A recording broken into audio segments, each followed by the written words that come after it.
Sa taong 2025, yung lindol, mapaparamdam na sa lahat ng sulok ng Pilipinas maya't maya. Nangyayari yan. Si Rudy Baldwin, isang kilalang Filipino psychic at clairvoyant. Biniyayaan di umano ng kakayahang makita ang mga magaganap sa hinaharap sa pamamagitan ng kanyang mga visions. Ilan sa mga pangitain niyang di umano ay nagkatotoo ay tulad ng pagkamatay ni Kobe Bryant sa helicopter crash noong taong 2020 at bukod pa rito, isa pang pangyayaring kanyang tila nasaksihan sa kanyang mga vision ay ang pagkasunog ng isang tourist bus sa Thailand na lulan ng mga batang estudyante na nagresulta sa malagim na pagkasawi ng maraming pasahero. Kasama rin sa mga prediksyon ni Rudy ang tatlong magkasunod na bagyong tatama ng sabay sa Luzon ngayong taon at sinasabing magdudulot ng malaking pinsala sa buhay, ari-arian at pagkalugi ng maraming negosyo. Ilan lang yan sa mga nakakatakot na pangitain o hulang kanyang ibinahagi sa publiko at pinaniniwala ang nagkatotoo at hindi lang basta nagkataon. At sa videong ito ay ating aalamin kung anong balita ang dala ng mga vision ni Rudy Baldwin sa 2025. Kaya't, simulan na natin.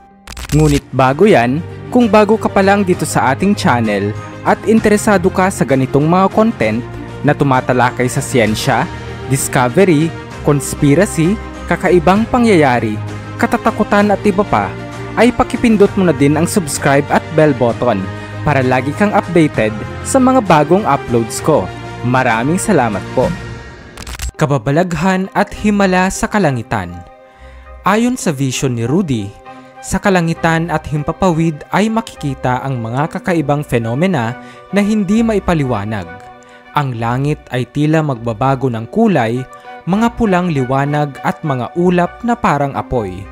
Di umano ang misteryong ito ay hudyat ng isang malagim na pangyayari sapagkat ang pulang ulap ay salamin di umano ng dugo o trahedya.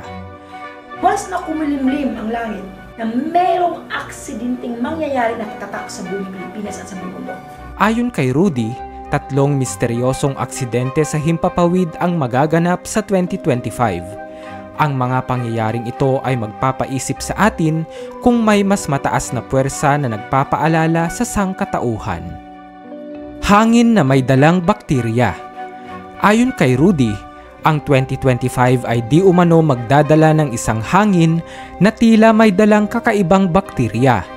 Magulat ka na lang na may tumubong butlig na kasing laki ng piso. Ang epekto nito sa tao ay ang biglang pag-usbong ng mga malalaking butlig sa balat na kasing laki ng piso. Ito rin umano ay mayroong kulay na itim o berdeng katas kapag ito'y pumutok.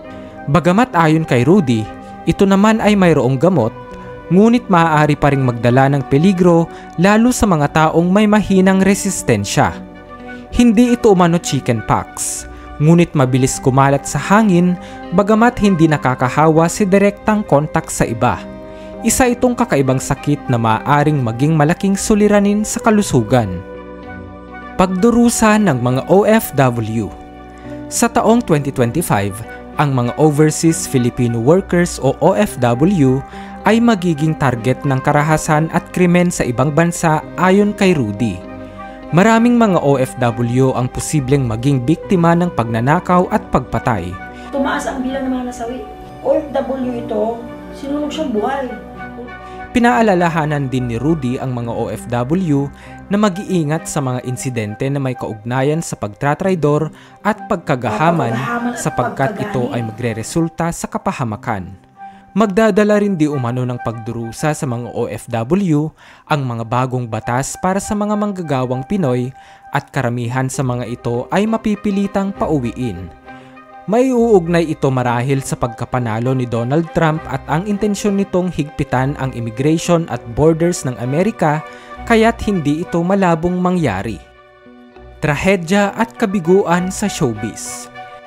Ang taong 2025 ay taong ng luha ng mga taga-showbiz. Sa mundo ng showbiz, makakaranas ng matinding emosyon ang mga tao. Ayon kay Rudy, Isang kilalang personalidad at direktor ang masasawi sa isang aksidente sa Himpapawid. Mayroong isang aksidente sa Himpapawid na napasama sila doon. 3 aksidente ang sinasabing mangyayari sa showbiz at isang batang aktor ang posibleng magpatay dahil sa matinding stress na kanyang nararanasan. May isang young star dito na yung buhay niya dahil sa stress. Ang mga pangyayaring ito ay magpapalungkot sa mga tagahanga at magpapatanong tungkol sa katatagan ng mga artista sa harap ng intriga at stress. Biblical awakening o pagpapakilala ng Diyos. Ayon kay Rudy, ang taong 2025 ay magsisimula ng isang biblical awakening o isang pagsubok sa pananampalataya ng sangkatauhan. Magsasanga-sanga ito sa mga kaganapang tila pagsubok sa katatagan at pananalig ng tao. Ang mga kalamidad at hamon ng kalikasan ay magiging tila panawagan sa mga tao na magbalik loob sa kanilang pananampalataya. Kasabay nito ay ang posibilidad ng isang milagro o tanda na magpapatanong sa karamihan sa katotohanan tungkol sa Diyos. Pagtaas ng krimen. Magiging usapin ang pagtaas ng krimen sa taong 2025 kung saan maraming suspect ay maaaring mga kapamilya mismo ng mga biktima. Halos ang krimen tumaas. May pa naman maging suspect ay mga kapamilya lang. Kasama sa mga kasong ito ang mga karumal-dumal na krimen kagaya ng pagpatay at panghahalay. Apektado rin ang mga politiko at mga doktor na maaaring maging target o maging sangkot sa mga krimen na ito. Ibinunyag din ni Rudy na ang 2025 ay taon ng mga hamon ng kalikasan. Una dyan ay ang latigong kidlat na may dalang apoy. Nakikita rin daw ni Rudy ang isang matinding kidlat na parang latigo ng apoy ang tatama sa isang komunidad sa China na maaaring magdulot ng sunog at pagkasira ng mga kabahayan. Iba po ang kidlat ng dala ng taong 2025 kasi may kasamang apoy. Iba raw ito sa ordinaryong kidlat, sapagkat magdadala ang kidlat na ito ng mas maraming sunog na hudyat na kailangan ng maghanda ang mga komunidad sa galit ng kalikasan. Higanteng buhawi. Magkakaroon ng isang malakas na tornado o buhawi na may kakayahang humakot ng mabibigat na bagay gaya ng baka, tao, at maging kabahayan. Maaaring sabihin nating normal na ang buhawi, ngunit ayon kay Rudy, ang mga buhawing ito sa kanyang vision ay lubos na mas malakas, mas malaki at mas mapaminsala. Ang tornado nito is basta kaya niyang humagip ng isang tao, kaya niyang sumira ng isang bahay. Hindi siya maliliit na tornado.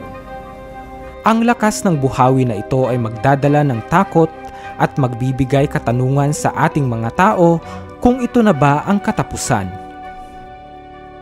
Mas malakas na lindol.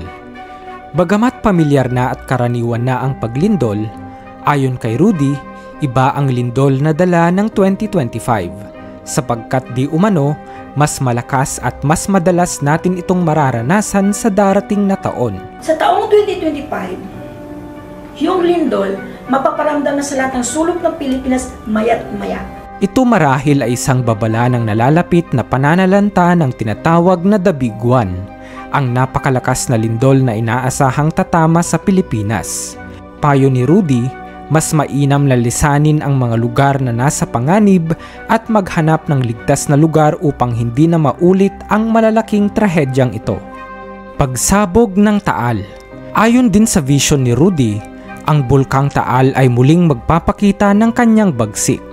Ito na yung pinaka-eruption ng pinakamatindi, pinakamalakas. Ang pagsabog nito ay inaasahang magiging siyang pinakamalakas sa kasaysayan at ito ang maaaring magbigay daan sa pagkakabuo ng isang bagong isla. Ang islang mabubuo ay di umano hindi isang isla para gawing tourist attraction, kundi kanyang ipinayo na ang maliit na islang ito ay tayuan ng imahe ng santo upang maging simbolo ng proteksyon, pananalig at paggalang, sapagkat ang pagputok na ito ng Bulkang Taal ay maaaring matagal bago masundang muli. Mas malalakas na mga bagyo. Mas dadalas din daw umano ang pananalanta ng mga mas malalakas na bagyo na magdudulot ng matinding pagbaha. at ang tubig ay maaaring umabot hanggang lagpas tao. Hinihikayat ni Rudy ang lahat na maghanda ng mga bangka para sa paglikas kung kinakailangan, sapagkat hindi lang isa, hindi dalawa, kundi di umano 3 magkakasabay na bagyo ang sabay-sabay na hahagupit sa ating bansa na magdudulot ng matinding pinsala sa buhay at ari-arian. Ayon rin kay Rudy, sa gitna ng ganitong hamon, isang kwento ng kabayanihan ang mamumutawi rin, kung saan isang aso ang magiging bayani sa social media matapos nitong iligtas ang isang mag-ina sa panganib. Tagtuyot at insekto. Pagkatapos ng matinding bagyo, ay isang malubhang tagtuyot naman ang susunod. Ayon kay Rudy, ang kawalan ng tubig at init ay magdudulot ng pagkasira ng mga pananim at magpapalabas ng iba't ibang insekto. So na makita mo yung mga insekto, lumalabas na sila kasi sobrang init. Ang tagtuyot na ito ay isang dobleng pagsubok matapos ang baha at maaaring magdulot ng kakulangan sa supply ng pagkain. Sa kabuuan, ang 2025 ay puno ng misteryo, hamon at pagbabanta ayon sa mga prediksyon ni Rudy Baldwin. Mga kaganapan sa kalikasan, kababalaghan sa kalangitan, pagsubok sa ating pananampalataya at mga trahedyang hindi inaasahan ang maaaring magbukas sa atin ng bagong perspektibo sa mundo at sa ating pananalig. Ngunit atin ring pakatandaan na ang mga ito ay hula lamang o prediksyon. Hanggat hindi pa ito nagaganap, ay maaari pa itong baguhin, pigilan o iwasan. Basta lagi lang tayong maging handa at manampalataya sa Diyos. Ikaw kaibigan, naniniwala ka ba sa mga hula? Anong masasabi mo rito? Let us know in the comments below. Muli, this is Bright Owl PH and see you on my next video. Peace out.